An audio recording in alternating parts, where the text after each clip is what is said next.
Assalamu alaikum. Hi guys, how are you? I hope you are fine and doing well. I'm so glad to see you again with my new tutorial. With this tutorial we are going to talk about cube configuration with SIP connection. So with this tutorial from this subject you can understand this is related to voice domain related with Cisco devices. Just imagine that if you get a SIP connection from service provider, how you are going to configure this router to be fully connection with SIP, and you can make call from inside to outside, and you can also receive calls from outside to your internal network. So with this tutorial actually you will get like a basic configuration first about how to configure the voice gateway. Then later we will step by step we will go with advanced configuration to be fully connection. So if you follow this tutorial step by step how it's configured, I guarantee everyone he will get a successful connection with SIP protocol. Actually I didn't find any complete tutorial in the internet. It's talking about how to configure the SIP connection from scratch. So with this tutorial I'm going to do this one. If you follow it 100%, I guarantee everyone he can get a successful connection. Actually I will not work with GNS3. I will not work also with actual appliances. I already have the configuration, and I did this configuration with my projects, and it works fine. I will just bring this configuration in the document file, and I will explain command by command what is the related to and how it's work and why we need it here. So you can take this file. I will just upload this file in the description of the video below, and you can download it whatever you want. If you're confused about any command, something like that, you can just write it in the comment. We can discuss with others also. So I hope this video will be beneficial for everyone. So as you see here, I prepare also to divide these tutorials into actually maybe 4 or 5 videos. So the first video I'm going just to talk about design, basic configuration and translation rules. The second video we are going to divide into translation profiles, and the last one will be about application of translation profile and the LPers. So let's get started. As you see here, the first point is design and basic configuration. Actually, to be honest, no one can configure his network without see the design. So if you don't have the design in front of your eyes, you cannot be imagine how to configure it. So to be able to configure it, you have to see the design in front of you. How is your router is connected with service provider? How is your router is connected with your internal network? So what is the kind of internal network appliances you have? So all of these things you have to focus on it. So you have to know about it just for future, or just to plan in your brain how just to configure it. So the first one we are going to talk about basic design and basic configuration. The second point we are going to talk about translation rules. Later on we will show you what does it mean and why we need it. Next, the third point is about translation profiles. So translation rule alone, it's useless. We need translation profiles also to create it to be able to use translation rules. The fourth point is about application of translation profile. So we have application of translation profile. So also this application of translation profile is related to translation profile. So, and the last point is the LPers. We are going to talk about how to configure the LPers, because this is the last step to make complete connection with SIP. So as you see here we have 5 points. I will just start with design and basic configuration. So let's get started.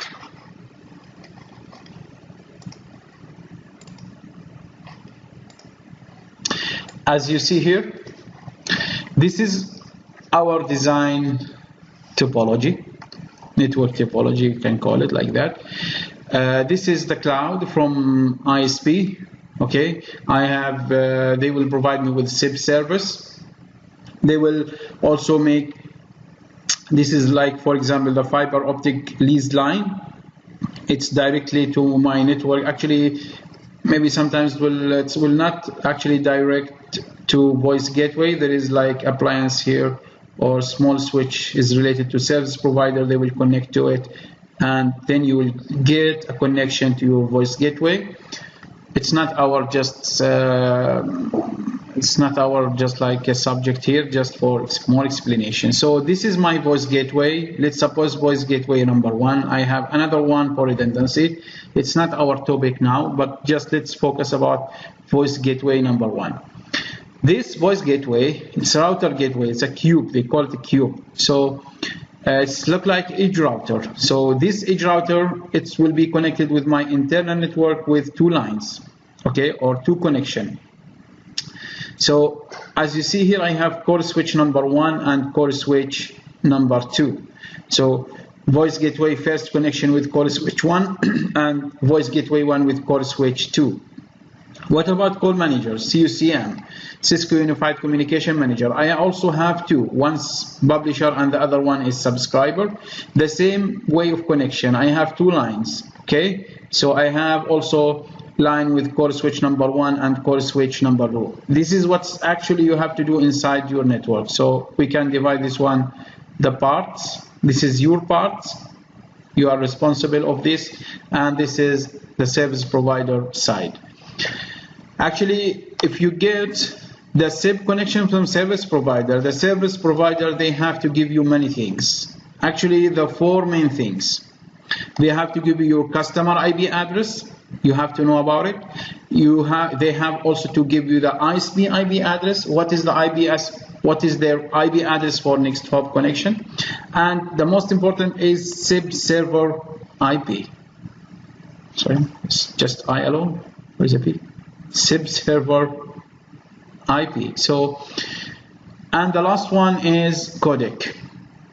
Also, this is very important, especially for fax. Sometimes you need it for fax to configure. So they have to give you customer IP address, ISP IP address, SIP server IP, and the codec. So this is the 4 main things they have to take it from service provider.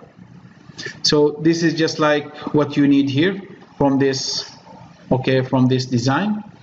Let's go to just explain. Make some explanation about our scenario. What we have inside my network, just to know about. For example, let's suppose that we have 2 phones. One is here, the other one with blue color, just to be more clear. Okay, so this one, it will be the extension number is 6111. Okay, the extension number for this 2001. Why I made these 2 different?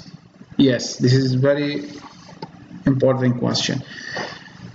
Actually, these 4 things they will give you from service provider, as I told you. Yes, okay.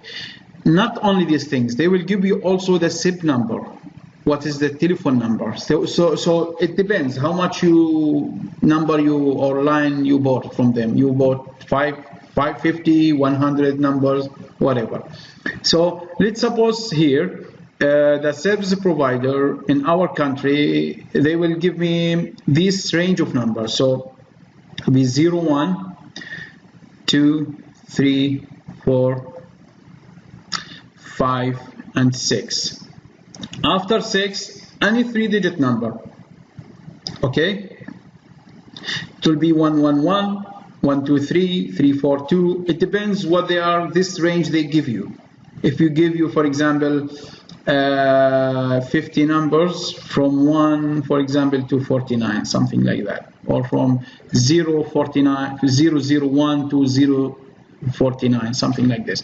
We are not talking about this one because this one just depends on the ISP. So just I will show you what is the range they will give me. They will give me this range.